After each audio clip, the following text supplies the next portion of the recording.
family. If you're dreaming of coming to Canada, the first thing you should do should be to prepare yourself spiritually. Is this the right thing for you to do? The right steps, the right decision? So seek the face of God. Make sure that you are in tune with the will of God for your family. For us, we did all that extensively and we got the conviction.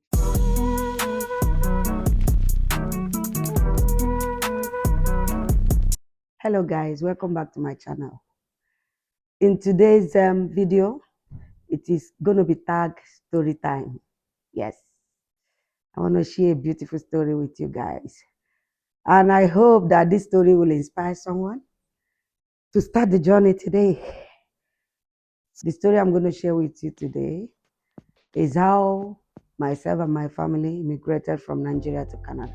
Our story, the processes involved, both mindset-wise, finance-wise, document-wise, and everything we did to find ourselves now living as permanent residents in Canada. So I hope you have your popcorn, you have your lemonade, you have everything you like to enjoy when watching a nice movie, because it's going to be a beautiful story time I'm going to share with you. So let's start from the beginning. So this story is called Our Permanent Residence Story. The process, how we got here, and where we are now. It's going to be one of several series of stories that led to us being in Canada now. So how did we start? For us, our permanent residence journey started in 2018 January, when we first made the move. As a matter of fact, the dream started in 2017 when I first heard about the Canada Immigration Express Entry Program. So I told my husband about it, and luckily for me, all of us were of the same mindset and vision in our house. So we decided that in January of 2018, we are going to start the process. And that process and everything about that story is what I'm going to share with you now. So first thing first, I have made some valid topics that I'll be exploring while telling you our own family story, how we did it, and what worked for us and what did not work for us, so that you can learn from it. Yeah. So in January of 2018, after we have prepared our mindset, both spiritually, financially, everything, emotionally, and invested in the idea.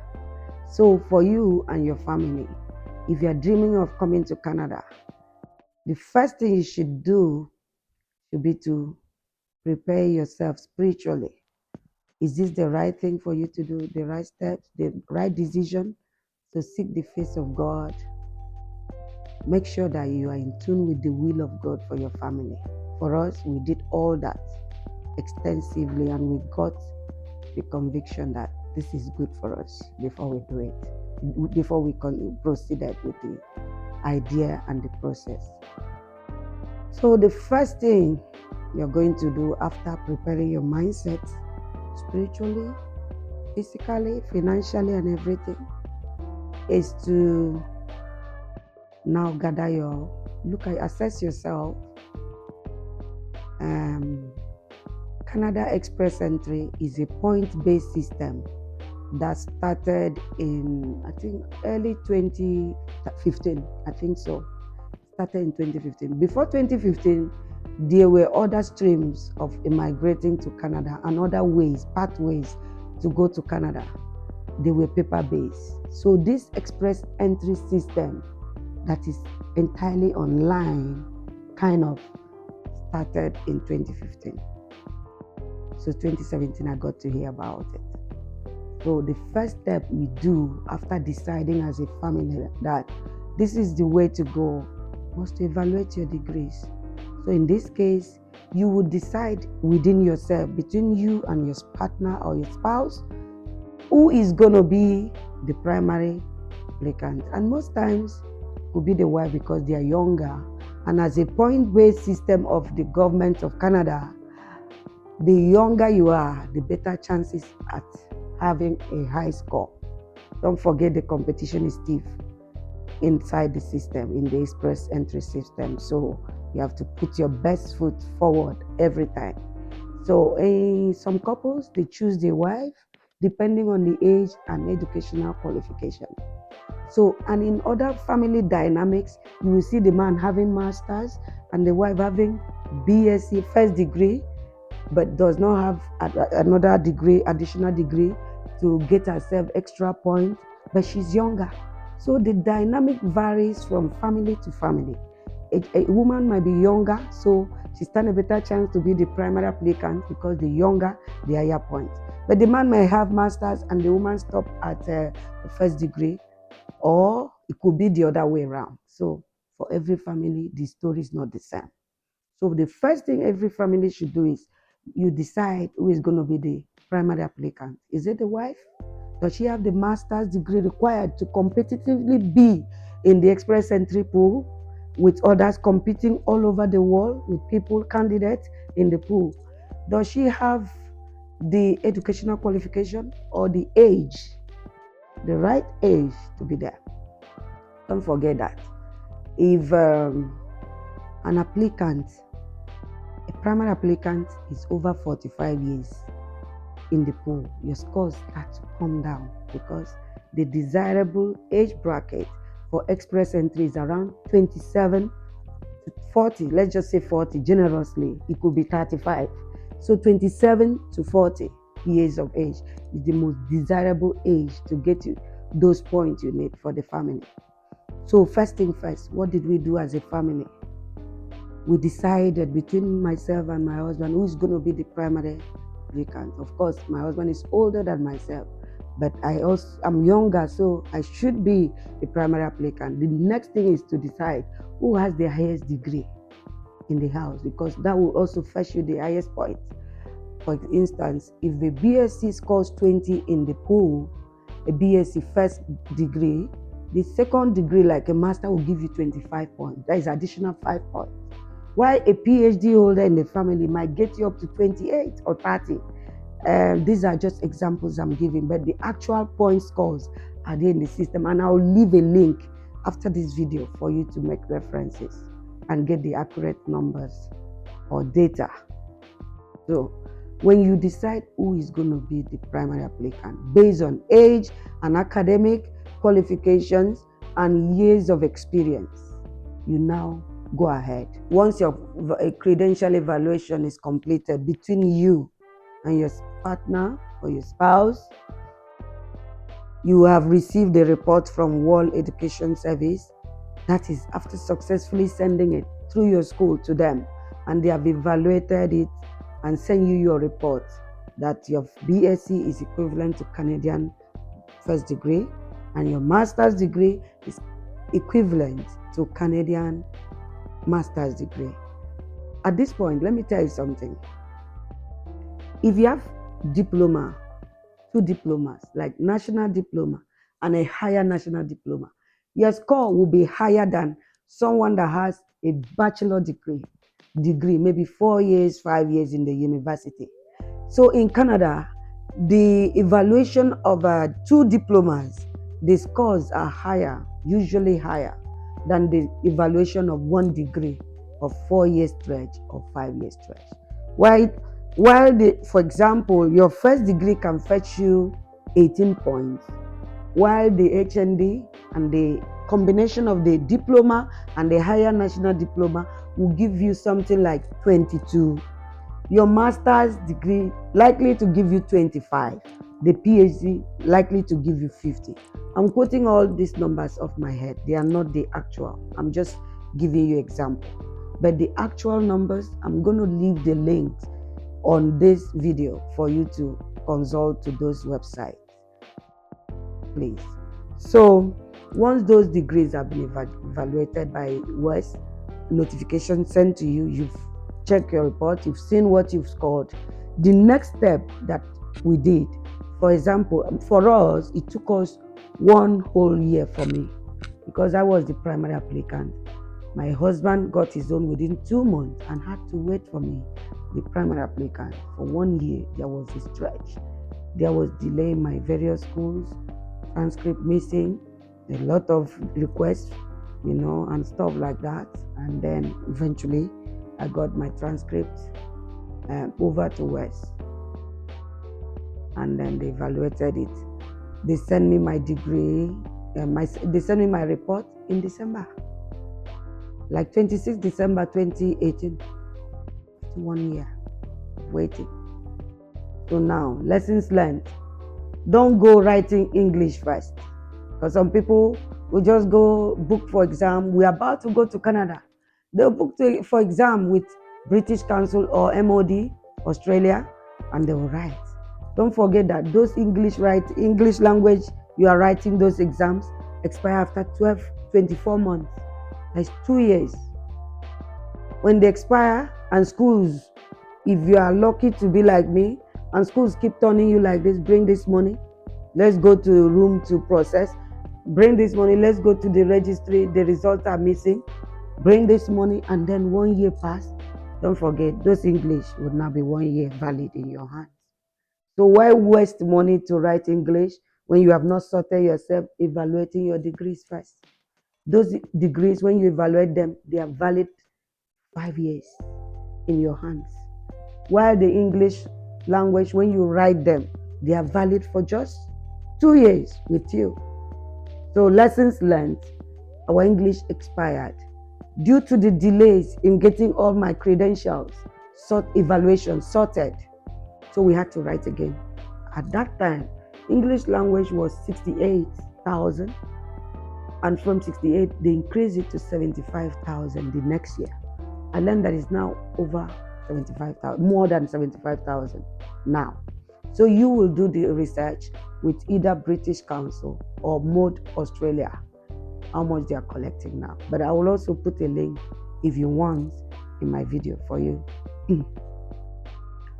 So after those evaluations have been completed, the next best steps to take based on our experience in my family is to start practicing. In fact, as a matter of fact, when you are waiting for your evaluation to be completed, you have a lot of times in your hands. Those are good times to go to YouTube. There are several resources there to help you practice your listening English, writing English, reading English, and speaking English. There are 4 modules in English writing. By the way, the exam that are popularly done in Nigeria is the IELTS, International English Language Testing System. That is administered by the British Council. I'm not advertising for British Council, even though they were once my employer. British Council, they are called MOD Australia. So when you Google MOD Australia, they should appear. You can actually stay in your house and book for your examinations with these 2 bodies. I'm not saying that those are the 2 bodies in Nigeria that they recognize, that West recognize, not West. IRCC recognize the exams. I know that there are bodies like TOEFL, GRE, and others. But I'm telling you what worked for my family. I'm telling you based on my experience with my husband. So we wrote English 2 times. For me, I wrote 2 times or 3 times because I was the primary applicant. So when you write the English and you fail, no failure. When you write and you do not get the desired result, don't feel so bad, because most of us, I know of somebody that did 9 times before they got to Canada. It doesn't mean they were not intelligent. It just means that there are tips and tricks that work whenever you are writing this English that you need to master. You have to gain mastery of them. Even if you can speak English well, even if you were the best English student in your school, when it comes to IELTS, when it comes to writing English for immigration purpose, there are tips and there are tricks that the tutors will have to give you at their learning center. And if you are the type that don't want to enroll in those learning centers, you can go online YouTube and Google those practice and practice them. You will see the tips and the tricks there. Master them. When you do, you will do well and you get the desired score. And in those days when we were all pursuing this dream, the magical number for us was 8777. In fact, some of us saw 8777 in our dreams. We go to dream, we dream of 8777. What is 8777? It means speaking. Is it speaking or listening? It means listening is 8. When you have 8 listening, you have gotten the best score of your life. 8 is the desirable number for listening. Do you know why? When you get here and they start speaking that English, you'll be saying pardon, pardon, pardon 10 times, even though you thought you knew English. So I'm speaking from experience, guys, and experience of other people. I will bring on board on this my channel to share the experiences with you guys. I'm speaking from experience, so make sure that you nail your listening, because if you don't do your homework well listening and nailing those scores, when you come here and they start speaking at the airport asking you questions, as they're asking you are answering something else. Just saying welcome to Canada, you are thinking they are saying what do you have in your bag. I'm telling you the truth. So the magical numbers are 8777, and for the 8 is for listening. If you get 7 for speaking, writing, and reading, you're fine. But if you are even more intelligent than 7 and get 8, 9, 8.5 in those modules, good for you. But the magical numbers that will give you the desired scores you need based on the competition we have in the express entry pool right now are 8777, unless the dynamics have changed. But in 2018, 2019, 2020, when we were in this game, guys, 8777 was the magical number. So how do you nail that? What works for us? Myself and my husband, we were always taking turns to mark each other, practicing the English language test in the mock test on YouTube. We kept at it until you can comfortably score 39, 37, 38 out of 40 questions in each of the modules. Don't write the exam. Until you can practice on YouTube or other sources and you score for yourself 38 over 40, 37 over 40 on each modules, guys. Keep practicing. Don't be in a hurry. You have time in your hands, especially if you have just pushed your paper to West for them to evaluate. Keep practicing on your English writing, your reading, your speaking, and your listening skills. Then when you are comfortable with your practice, schedule an exam with both centers, the British Council, the MODE, maybe other bodies are even administering these exams now. I learned that even the Canadian one called CELP, is it CELP? Canadian equivalent English language proficiency, something like that. CELP. All right, maybe we'll skip that one. I'm not too sure. I'll be sharing with you what worked for me, just like I promised you. And if I want to give you additional information, I'll have to research on them to be sure before I share with you. So when you've written those English, when you are very confident of your ability to write those English and nail them at first sitting, good for you. Go for it, guys. Just schedule your exam. Usually take 14 days if it is the manual exam that you did for the result to come out. But if you do the computerized electronic one, the online one that you sit and write with computer, then it takes like 7 days or so for the result to come out. You can also check for your result online once they are out, 14 days after writing the exam, usually done in a hotel in any of the cities in Nigeria. After 14 days, you can log in online and see your scores. If your scores are good and magical, just like I said, 8777, you deserve an accolade, guys. If it is not, do not kill yourself. You can always write again.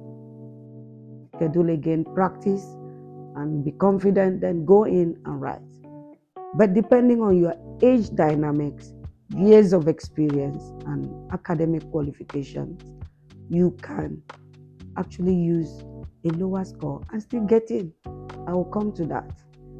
So when you have written those English, for us, after writing the English, 14 days later, we got the scores in.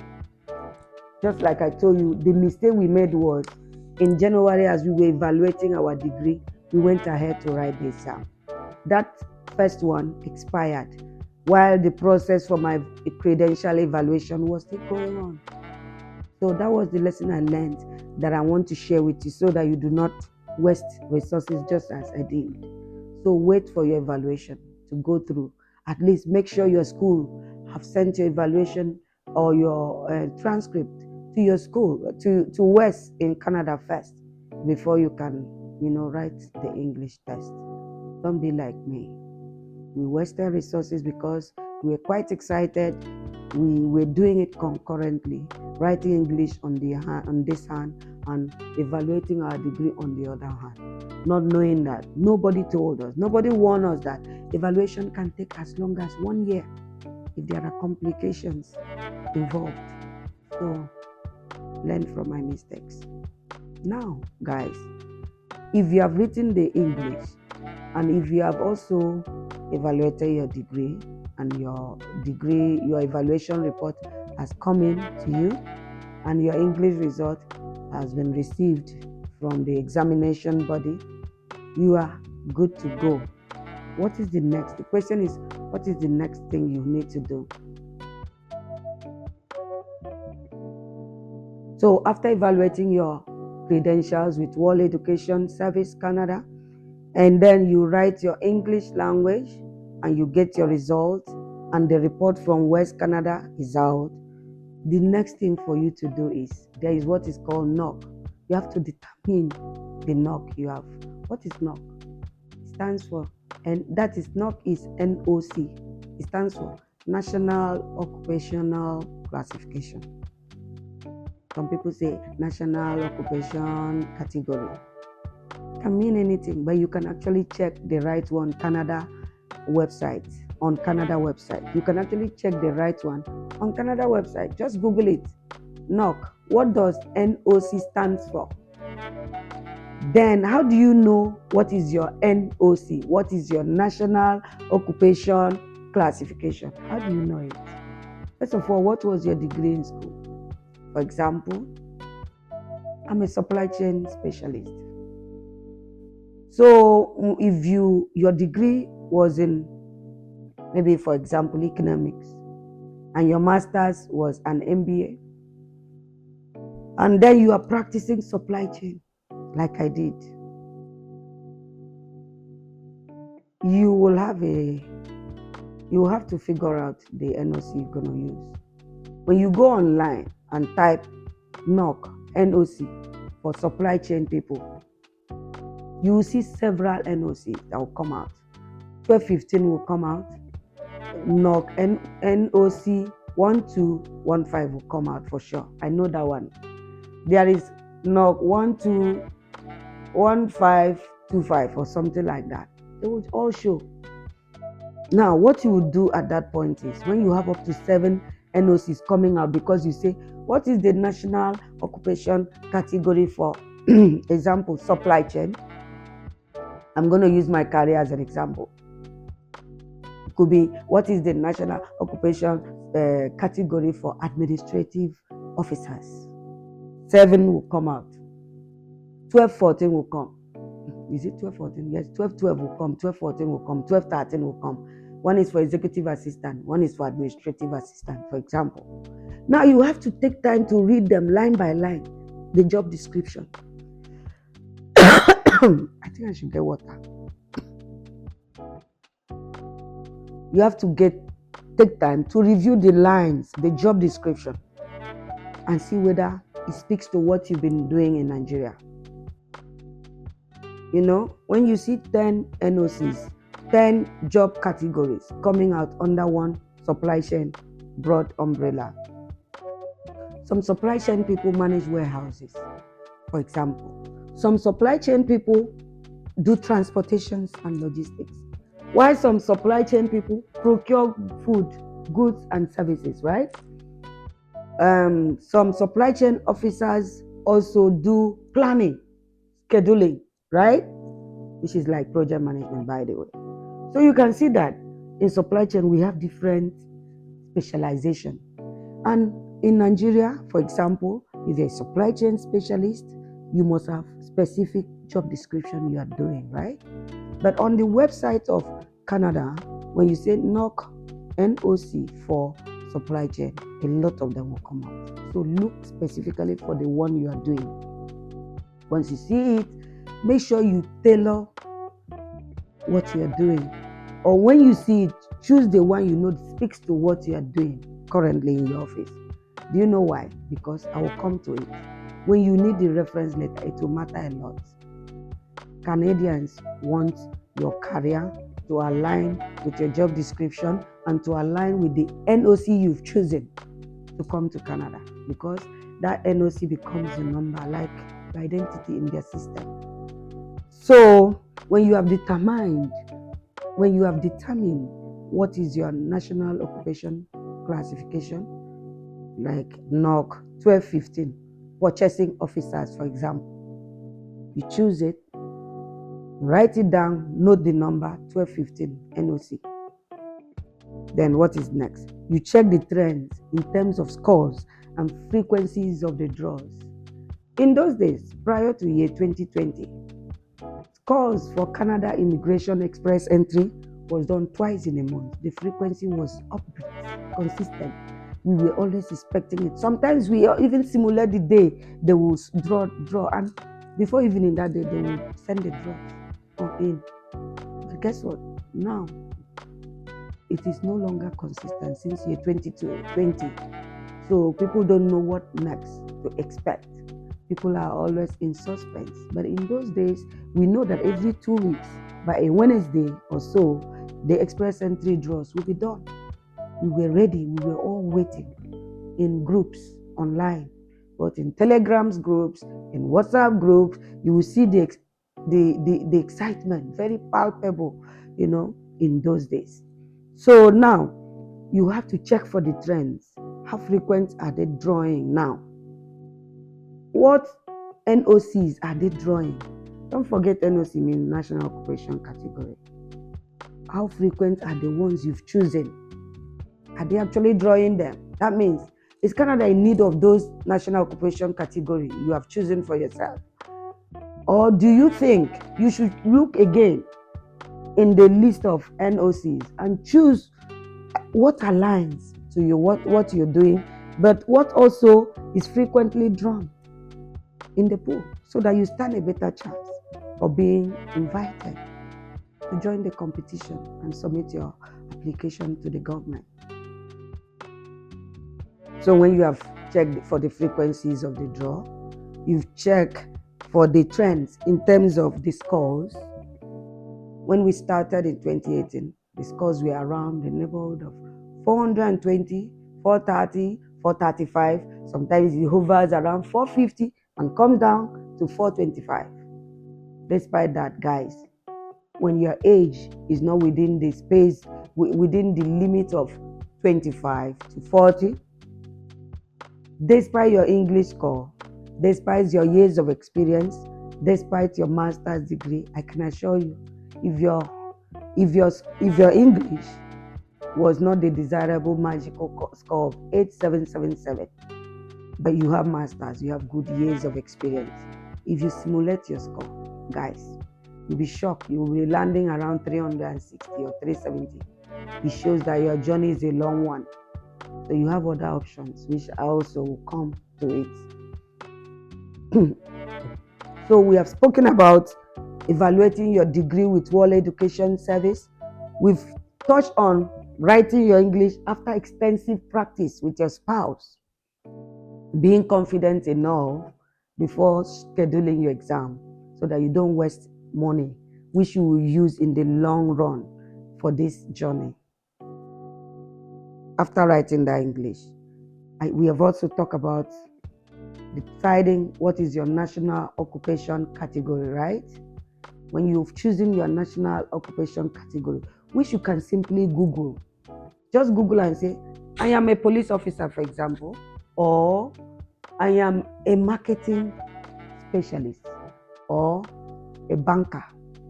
You just go Google, please, what is the national occupation category for bankers? It will give you several ones. It will give you bank teller, compliance officers in bank, different roles that bankers play. You look at what you do in your bank.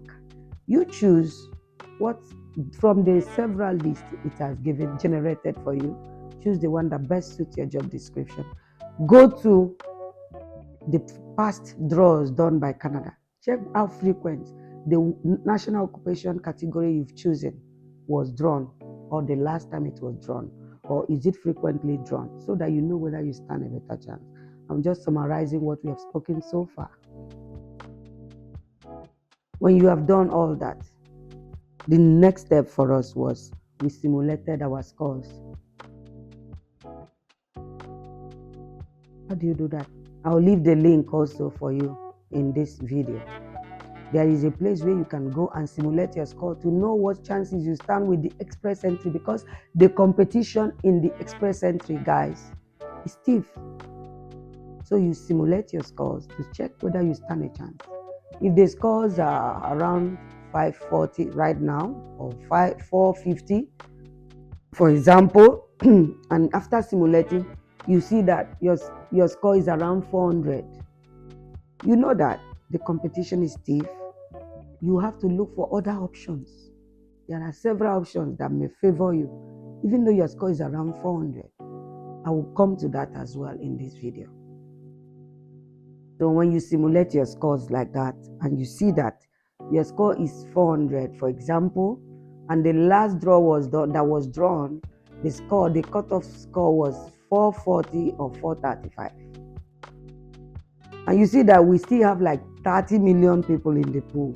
God, what is next for you? What happened to us was, when we simulated the score for our family, don't forget I was the primary applicant. At that point, the scores was around 425. It was a good score then compared to now. But my score was an abysmal 365. Can you beat that? Despite my master's degree, despite my English 3 times, despite my husband also writing twice, and his degree evaluated to support mine, at the end of the day, I got 365. And we wanted to come to Canada, don't forget, with our 5 children.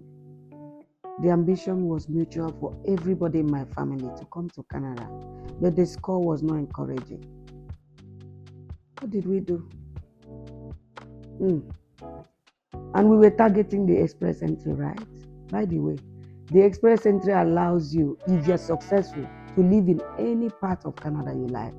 You can go to New Brunswick, you can go to Ontario, you can go to Montreal, Quebec, Ottawa, Toronto, any part of Canada, Alberta, Vancouver.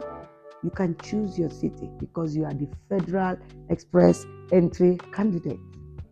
But then they say if the desirable is not available, they are available. No, let me not go there. I will not shake that table. So when your scores are not encouraging, question is, what do you do? Don't give up. There are several ways to come to Canada. At this point, I will share with you what works for my family, what worked for my family. So we explore what is called the Provincial Nominee Program. We explore what is called the Provincial Nominee Program. What does that entail? It means that when your score is low in the express entry pool, and the competition is high amongst young people to come into Canada, you have the option of going to other provinces you go to their website to see the kind of economic priorities and national occupation classifications they are looking for. Some provinces are short of nurses. They are in short of nurses and doctors, health workers, healthcare workers. Some other provinces are in short of administrative assistants or care workers or even supply chain people. While other provinces are looking for tech guys, ICT guys, computer support analysts and all that. So what works for you? Put your best foot forward at every step of this process. So what worked for us was when my score was that low, we went online searching for provinces that are looking for supply chain or administrative officers, because I've had an extensive career in Nigeria in administration and in supply chain. So I had 2 national occupation classification for myself. And I have experience in both of them. That means if I'm creating a profile with any province and I choose to be an administrator, my employer will readily give me the reference letter because I have past experience in admin. And if I look at this province and they want supply chain people, I have also had an extensive experience with organization, my past organizations where I did supply chain, where I work as a supply chain analyst. So what did I do? I went researching the provinces to look for the one that needs supply chain or administrators. Excuse me.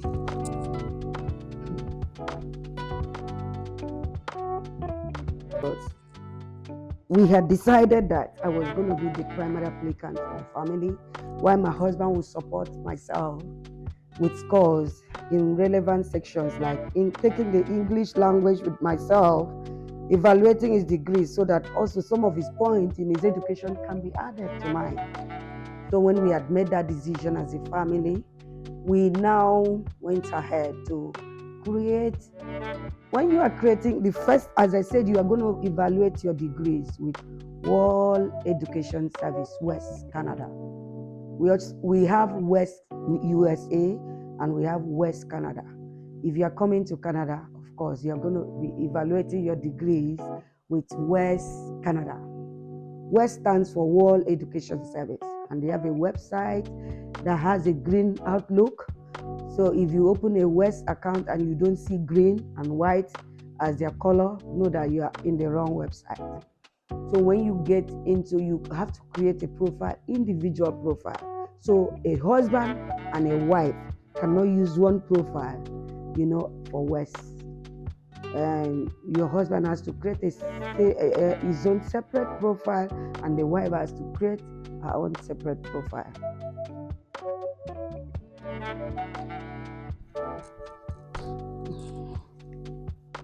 So what worked for us? We had decided that I was going to be the primary applicant for the family, while my husband would support myself with scores in relevant sections like in taking the English language with myself, evaluating his degree so that also some of his points in his education can be added to mine. So when we had made that decision as a family, we now went ahead to create. When you are creating the first, as I said, you are going to evaluate your degrees with World Education Service, West Canada. We have West USA and we have West Canada. If you are coming to Canada, of course, you are going to be evaluating your degrees with West Canada. West stands for World Education Service, and they have a website that has a green outlook. So if you open a West account and you don't see green and white as their color, know that you are in the wrong website. So when you get into, you have to create a profile, individual profile. So a husband and a wife cannot use one profile, for West. And your husband has to create his own separate profile, and the wife has to create her own separate profile.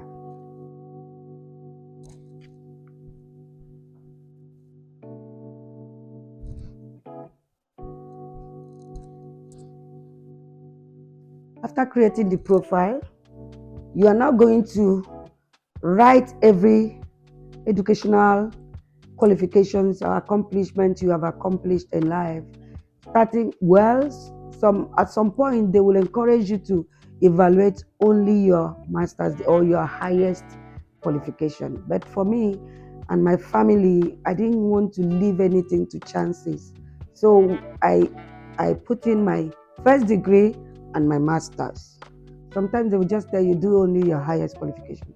But if your case is like mine, that I eventually ended up as a provincial nominee candidate, a topic I will also expatiate as we progress in this journey of our immigration to Canada. If you are like me, you will know that at the end of the day, evaluating your first degree and your second degree will be at an advantage for you. So what is what doing? Is what doing well. So I do encourage those I actually, consult with to evaluate all their degrees. All the first degrees and the second degrees, evaluate them. Put your best foot forward, because you never know how your journey will end when it comes to immigrating to Canada. The dynamics changes over time. So, guys, I encourage you today, if your first degree was in English and your second degree is in economics, or your first degree was in economics and your second degree became masters in mathematics, it doesn't matter. Evaluate all of them, because as you can see, they are not even the same career path. So evaluate them. You don't know which one will just bail you out in the long run. So when you create your profile, you put in, it's just like a questionnaire. Put in all your educational qualification, your master's degree, first of all your BSc, that is your first degree, then your master's degree. Yeah, at the end, put the school, the year, everything is like a questionnaire and it's very interactive. So put them in. When you put them in, and then you go to where it will say submit. At that point, you are required to submit like checkout, like you are buying something online. At that point, you are supposed to pay a few token of amount, like $200 or so, to enable you to check out. By checking out successfully and submitting that on World Education Service website, you have created successfully a profile, which will last you. The validity is for 5 years. So when you've created that profile and sign out, you also do the same for your spouse, or your spouse is doing as you're doing yours.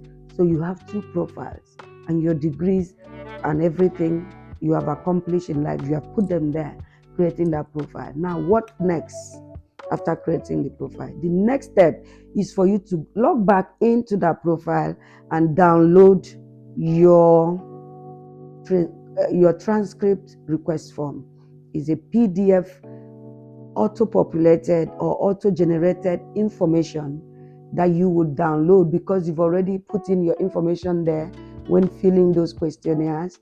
Then you're going to download it and send to your school. It's called transcript request form. It is there on the top right hand corner of the West website after creating a profile. You go there, is a PDF, you click and download.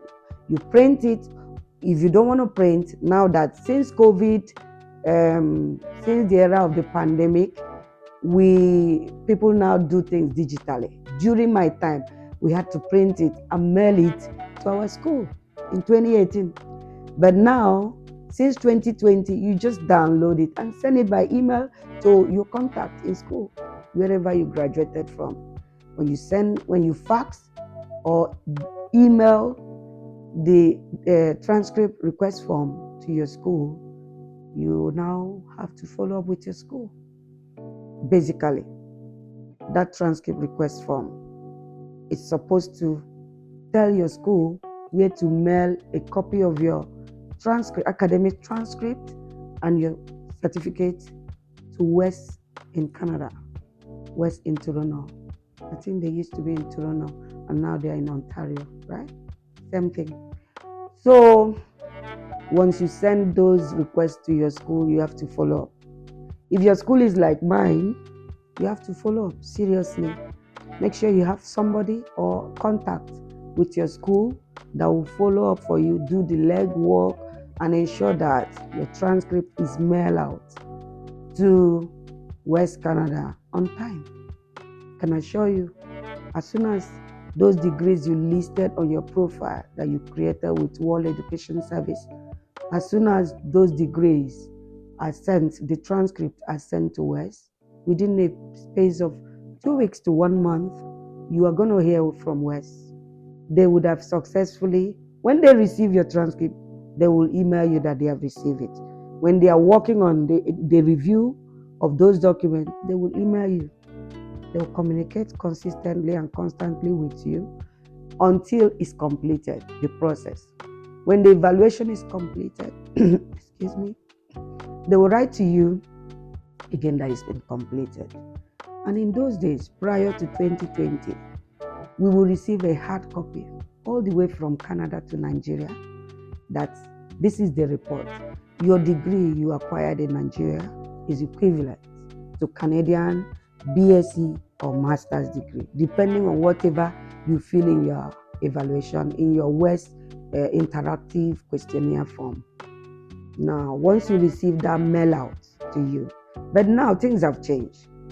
If the evaluation is completed on their website, you will receive a notification. And once you log in, you are going to download your report. Things are easier now. Lucky you guys. It wasn't like that when we started. So when you download the report, you have your arsenal in your hand. That is the first arsenal. And that one is the first step. Because some schools, it takes more than 1 year or 6 months. I had a bad experience with all the schools I went, getting them out. It took me a whole 12 months to get my 2 degrees out from the schools I went. While it took my husband a space of 2 months, because apparently where he graduated from, they still had a contact that works in the registry, and it was easier for him. So within 2 months, my husband got his son by March. Don't forget, we started 2018 in January. By March, my husband had gotten his own transcript, and I am the primary applicant. We started in January 2018 to do this West evaluation. By December 26, 2018, that's 12 months, I got mine. I got mine from 2 schools that had delayed me, frustrated me for a few times, for so much. So by the way, I forgot to say that you're going to pay for the UPS or DHL money that your school will use to send your transcript and your certificate to West in Canada. Once you're able to do that and follow up, then your transcript will go to West, and over time, as soon as they receive it, within a space of 2 weeks and 1 month, they will now evaluate it and notify you by email. Once you download it, that step is done. That step is done. Province. You go ahead to create your profile with the province. That is expression of interest. Now you wait. You wait for the province to review your application and invite you and nominate you. When you create an expression of interest with a province, when a province is interested in you, they will now give you what is called an invitation to apply, ITA. It basically means we like what we are seeing. We like your profile. Please send in your application. Let's review it. So just like I was saying before, some of us that were in that profile waiting for the province to review their interest started getting NOIs, notification of interest. They started getting invitations from other provinces that they are interested in them, like the province of Alberta, the province of nomination. They were going directly into the express entry pool and inviting candidates that were waiting for Saskatchewan to invite them. So that was how they excitedly exited our group. Some of them chose to remain in those groups and went ahead to join other groups for Nova Scotia, for Alberta, with excitement. And within 2 weeks, the process was over. Very seamless. They gave them nomination certificate to come to their province and live and work. It is with those certificates that you can now approach the federal again for your visa. I will come to that. Well, for my family, when we created our expression of interest profile with the province of Saskatchewan, that was done in 2019. Yes, 2019. We created that same evening in my hotel room, just as I was telling you.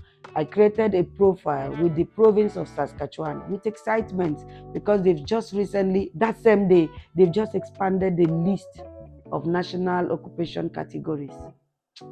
I was too excited. I created my profile that day with excitement and with the hope that within 1 month, I will get an invitation from this province, guys. And guess what? I was not wrong, but not completely correct in my expectation. I created a profile in September. By October, they have done 2 draws or 3. And to my simulations, my score was 68, just like I told you. So my expectation was that since the frequency of the scores has been in the neighborhood of 67, 68, 69, 68, 69, 68, 69, each time they are doing the draws, that next draw I will definitely get it. By then I have moved from Lagos. I was in Maiduguri. I can't forget that day. I used my job entailed traveling a lot in the past.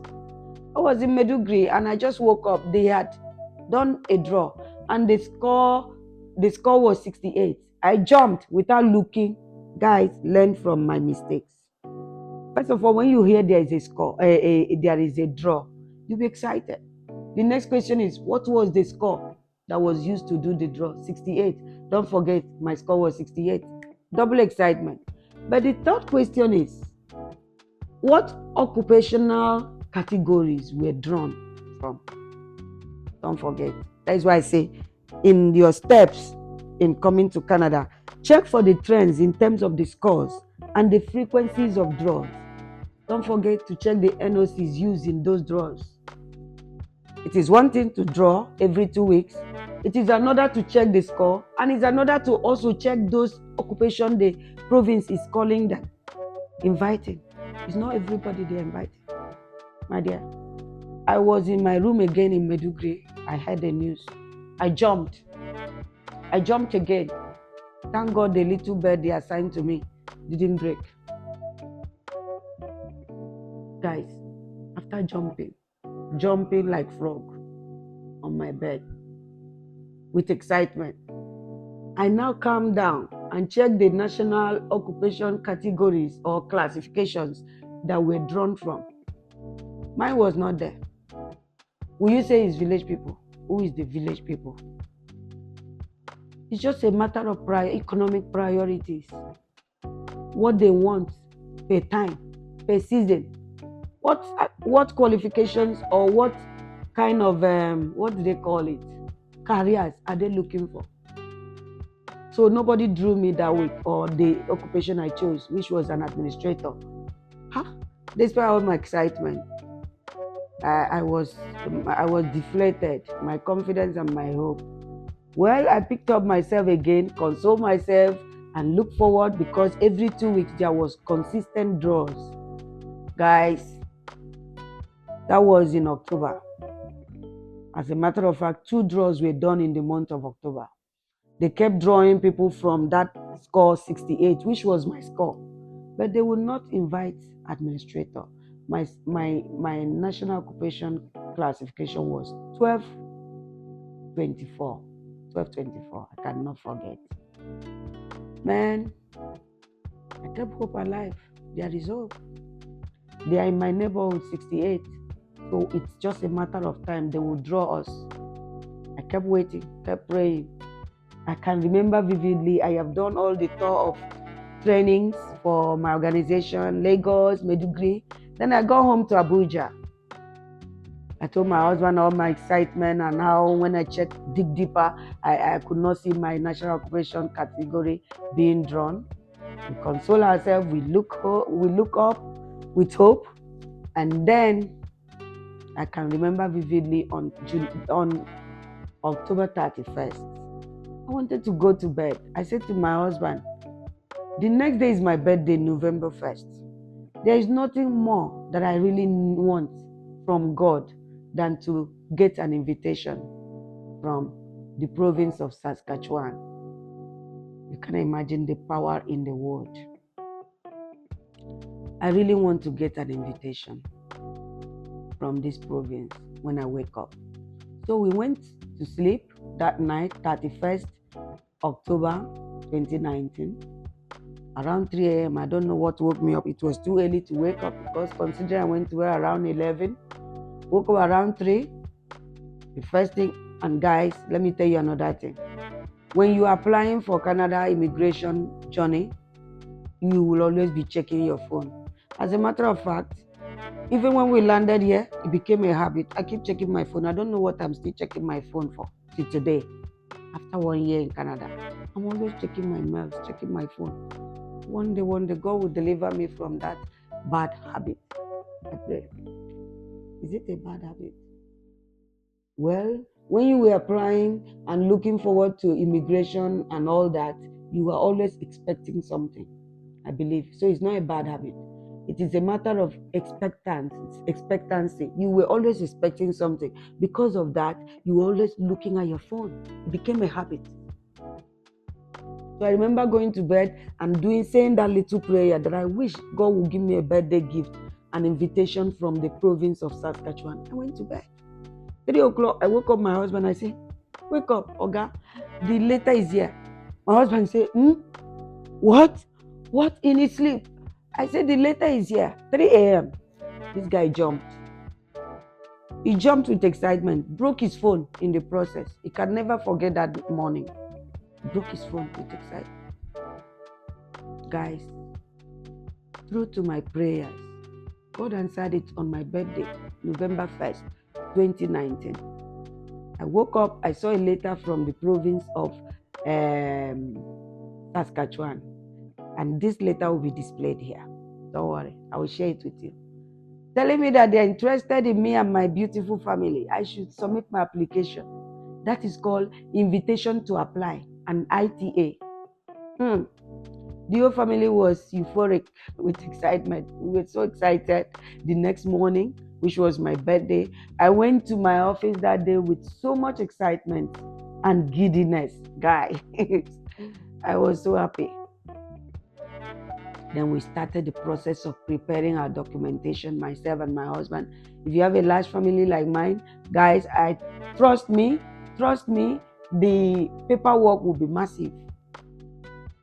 You get your proof of fund. And by the way, let me at this point remind you that the province of Saskatchewan is like no other province in terms of their specific requirements when it comes to Provincial Nomination Program. Provincial Nominee Program. First of all, you must have your proof of funds 90 days prior to the day you will submit those applications they are asking you to submit. So, given that, on November 1st, they have invited me to submit my application letter. And they are giving you 60 days to submit the application letter. And the requirement is that you must have a proof of fund for a family of 7 like mine in your account for 90 days prior to the day you are submitting those applications. What does that tell you? It means that the money, proof of fund, should have been in my account 30 days prior to that November 1st that I'm receiving that invitation letter.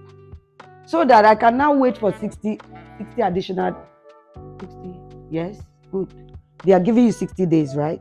You have to wait 60 days plus the prior 30 days, which the money was already there, to make it, to qualify 90 days. Otherwise, you have to cancel that invitation, despite the excitement in the family. Can you imagine that kind of requirement? I don't know if you understand that. The province of Saskatchewan requires that your proof of fund should be in your account 90 days prior to your submitting your application. And they are giving you 60 days to submit your application. So even if you're excited like I was, even if you're excited like my husband was and even broke his phone, you have to wait for 60 days for your money to mature 90 days. That money must have been put 30 days prior to the day you receive the invitation letter. And that money has to stay 60 more days to make it to qualify 90 days, despite how excited you are. Even if you are ready to submit today, you have to wait.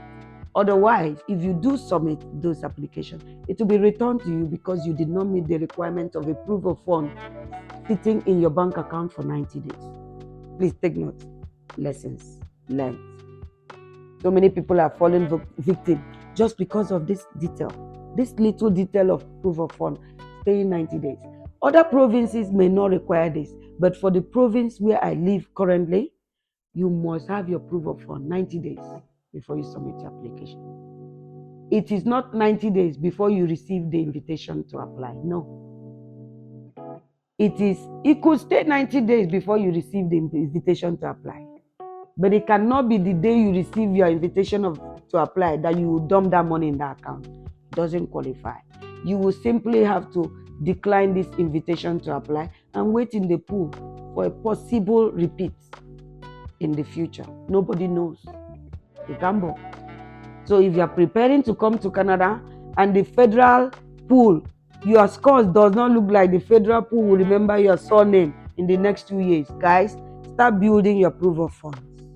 If you're planning to create your expression of interest in the province of Saskatchewan, start building your proof of funds.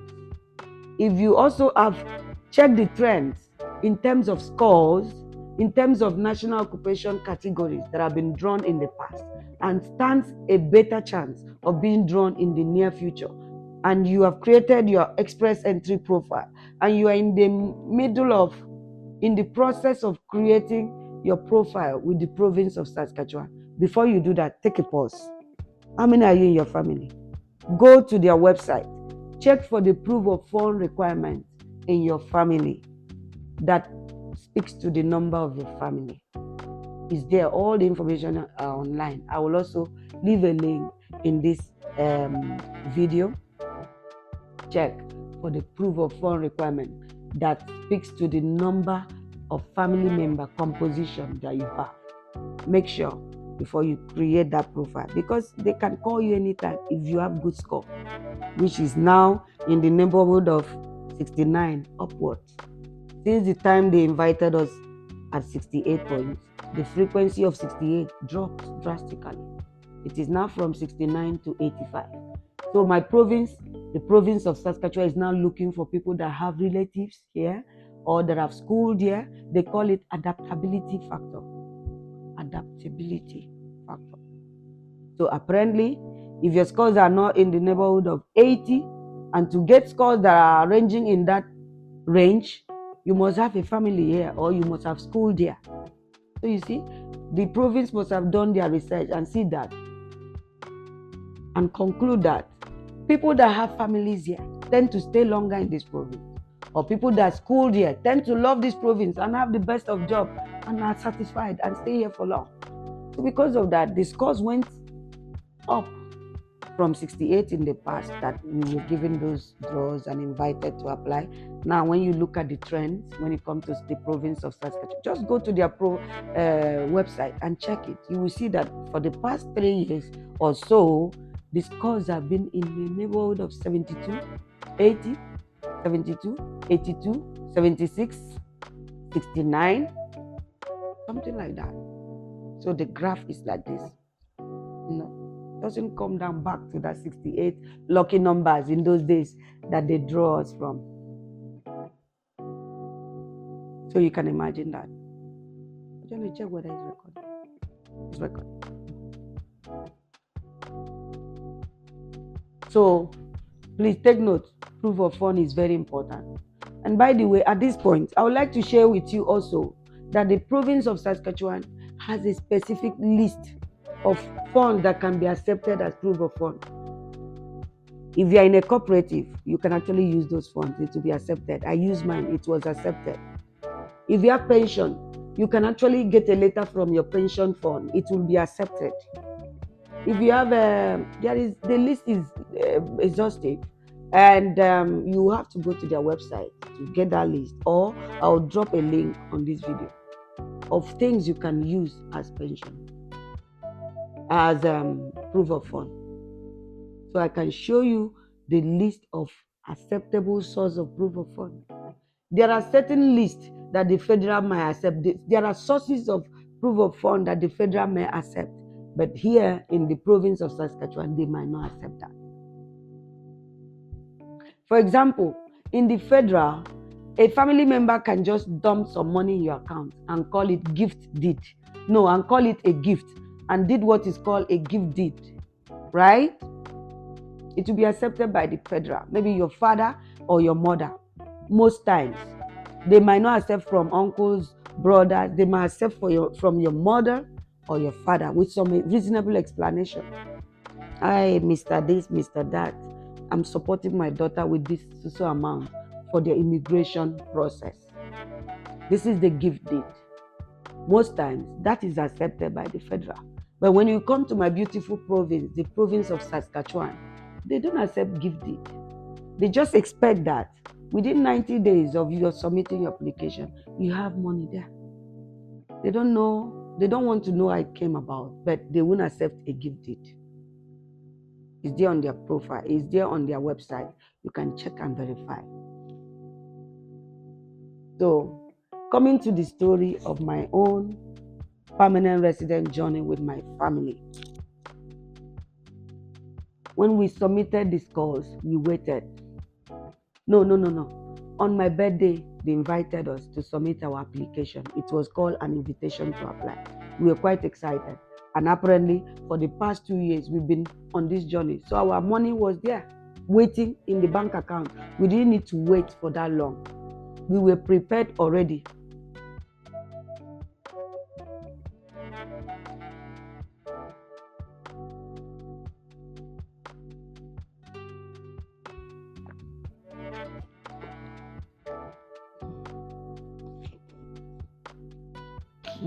I'm waiting for you. It's 2 lines. I'm still speaking to the 2 lines. It's too long, right? We'll need to cut it.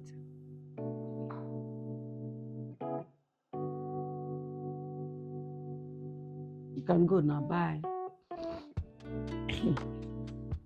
So, we submitted our application immediately. So we got our invitation on November 1st, 2019, which was my birthday. We gathered the letters, the reference letters, the certificate, everything we needed. Whoever passport that needs to be renewed, we did everything.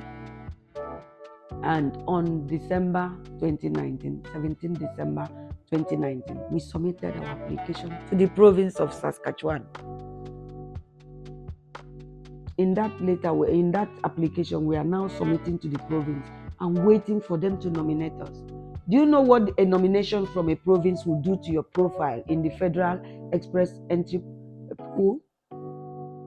Once a province nominates you, you get an additional 600 points. Can you beat that? You were looking for points in the Express entry pool, like myself, I had 360. When the cutoff mark was 435, 430. Suddenly, a province nominates you, you get 600. And don't forget, when you were creating your expression of interest profile with the province, you were also linking your federal profile with the province.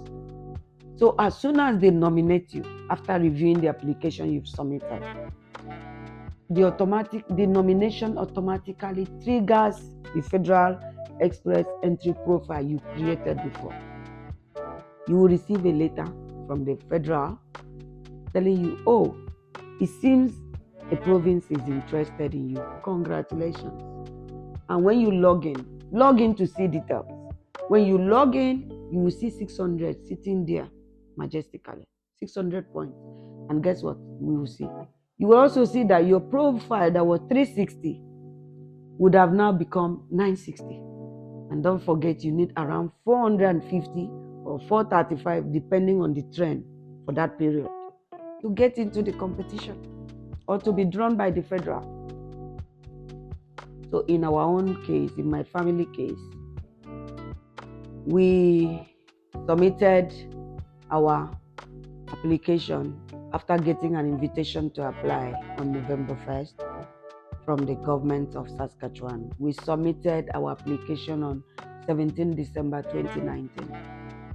Then the wait game started. The wait game started.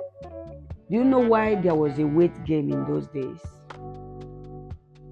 Because don't forget we submitted on December 17, 2019. And everybody know what happened in 2020. What happened? The world shook, right? So we waited for over 9 months or 8 months just for a province to review our application and nominate us so that we can now go to the federal to do the same thing, apply again. Can you imagine? So we waited.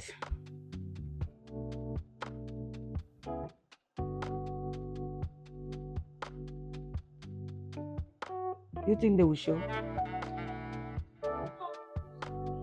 They're distracting me. One door.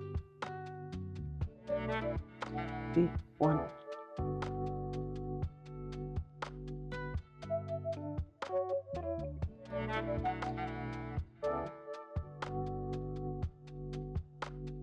They like this house more than outside.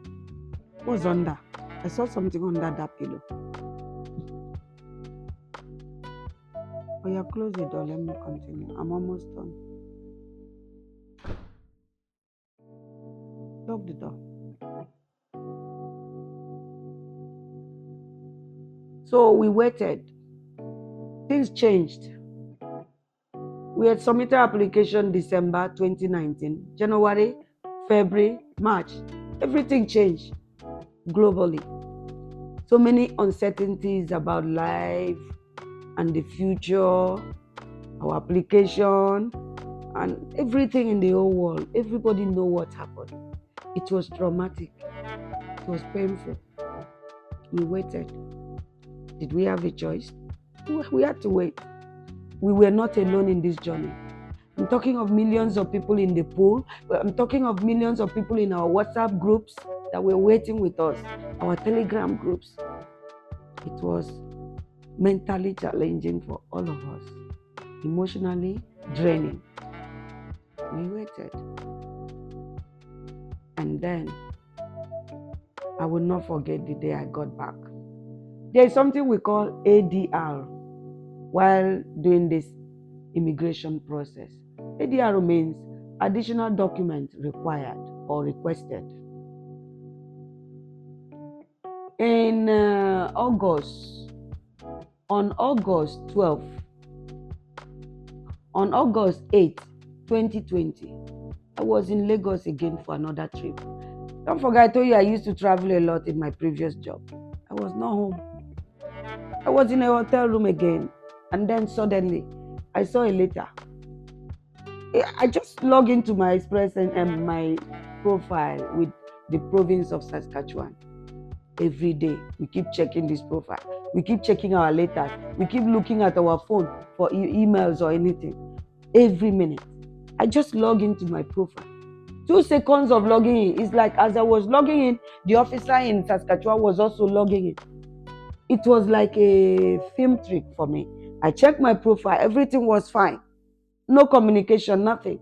As I was about logging out to lie down and sleep, I see a letter generate right in front of me on my profile that they need additional information. Guys, lessons learned. When you have proof of fund in your bank account, don't touch it. Do not touch it despite the emergency. Just discipline yourself. My additional document requested was to give them an updated bank statement after 8 months of waiting. You can imagine a province that wants your money 90 days to be in your bank account before you submit your application. Now you've submitted your application. You thought you were good to go. Then 9 months later or 8 months later, they are writing you that they need an updated letter from your bank showing them the statement. You can imagine if you had dipped your hand into that money. money that was there 90 days before you submit application. And now you've submitted an application, you are sitting down confidently that you have satisfied all their requirements. And then 8 months later, you get a letter telling you additional document requested. You open it up. They say, can you send us your statement, bank statement, updated? Guys, the next day, Standard Chartered was just beside my hotel in Lagos. Can you imagine if you had touched that money? If we had touched that money. I went, got them a letter, scan it at the bank there. I begged the officer to scan it, that I'm not at home, so I'm not near my scanner or something. The lady scanned it. She was gracious enough to scan it and send to my email with some password protection, as usual. Very annoying. Which some bankers will say is to protect you, by the way. I got back to my hotel, downloaded it, uploaded it that same evening, that same day that they sent for the updated statement. I said, it's not me una go cash. No be me una go cash. Okay, I'm ready for now.